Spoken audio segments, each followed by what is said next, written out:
আসসালামু আলাইকুম। আজকে এতটা দুঃখজনক একটা ঘটনা আমার সাথে ঘটে গেছে, বাঙালি হয়ে কিভাবে আমার সাথে এই কাজটা করলো?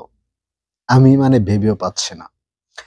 আমার ফোনটা সে নিয়ে নিয়েছে। কিভাবে আমি বলছি, আমি যেখানে থাকি সেখান থেকে আমি শহরে গিয়েছিলাম আমার একটা ফোন ঠিক করার জন্য।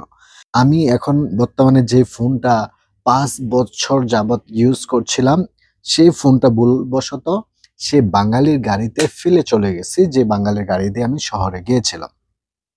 তো আমি তার পাশাপাশি সিটেই বসেছিলাম। সেইখানেই পড়ে গিয়েছিল। আমি এখানে রেখেছিলাম। রেখে আমি পকেট থেকে বের করছিলাম ওই আপনার ভাড়াটা দেওয়ার জন্য। যখন উঠে নামতে প্রস্তুত হচ্ছি তখন মনে হয় পড়ে গেছে। তো তারপর আমি তাকে কমাস কম না হলেও নিম্নে ৪০ থেকে ৫০ টা ফোন দিয়েছি প্রায় ৫ টা ৬ টা নাম্বার থেকে। এখন ফোনটা ঠিকই যাচ্ছে কিন্তু সে ফোন রিসিভ করছে না। সে বাঙালি ছিল। ৪-৫ মাস হচ্ছে সে সৌদি আরবে আসছে। তো আমি তার সাথে যাওয়ার সময় অনেক সুখ-দুঃখের আলাপ করলাম আরকি, যে বিদেশে কিভাবে চলতেছি বা সে কিভাবে চলতেছে, তার কষ্টের লাইফটা সে আমার কাছে শেয়ার করছিল।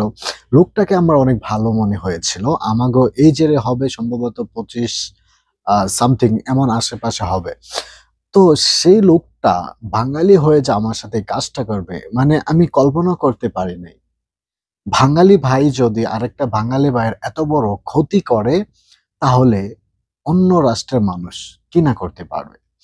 আমি এই ফোনটা প্রায় ৫ বছর যাবৎ চালাচ্ছি। এখন আপনি বুঝে নেন যে একটা মানুষ যখন ৪-৫ বছর একটা ফোন ইউজ করে, সেই ফোনটা তার নিজের মতোই প্রিয় একটা জিনিস হয়ে যায়। কারণ সেই ফোনে তার ইচ অ্যান্ড এভরিথিং থাকে। তার স্মৃতি থেকে শুরু করে তার ফোন নাম্বার, তার কন্ট্রাক্ট, তার আরো আদার্স যে ডকুমেন্টস গুলা থাকে, সেগুলা কিন্তু সেই ফোনটাতেই থাকে। আমার ওই ফোনটা তেমন একদম হাই রেঞ্জের না যে সেটা নিয়ে সে অনেক বেশি লাভ করতে পারবে। সেটা আরো ৫ বছর আগে কিনেছিলাম সৌদি আরবের ১২০০ রিয়াল দিয়ে। যা বাংলা টাকায় এখন প্রায় ৩৫,০০০ সামথিং হতে পারে। কিন্তু এই ফোনটা এখন অনেক পুরনো হয়ে গেছে। আমি কিছুদিন আগে এই ফোনটাতে আমি ব্যাটারি চেঞ্জ করেছিলাম। সেই ব্যাটারি চেঞ্জ করতে গিয়ে পিছনের কভারের রং উঠিয়ে একটা একটু স্ক্র্যাচ ফেলে দিয়েছে। এবং কিছুদিন আগে আমি ফোনটা এই পকেটে নিয়ে পেয়ারা পাড়তে গিয়ে ফোনটা পড়ে একটা ইটের উপরে পড়ে অরিজিনাল ডিসপ্লেটা পর্যন্ত ফেটে গেছে। তো নিয়ত করেছিলাম এই ফোনে ডিসপ্লে চেঞ্জ করব, কিন্তু তার আগে হারিয়ে গেছে। আমার ফোন হারিয়ে গেছে তাতে দুঃখ নেই, কিন্তু জানেন তো পুরোনো ফোনে কত স্মৃতি থাকে, কত পিকচার থাকে, কত ডকুমেন্টস থাকে, কত নাম্বার থাকে, কত কন্ট্রাক্ট নাম্বার থাকে, সেগুলা হারিয়ে গেছে। তবে আমার সবচেয়ে বড় দুঃখ হচ্ছে যদি এটা কোনো ইয়েমানি, সৌদি বা অন্য আদার্স কোনো কান্ট্রির লোক হতো আমি কষ্ট পেতাম না।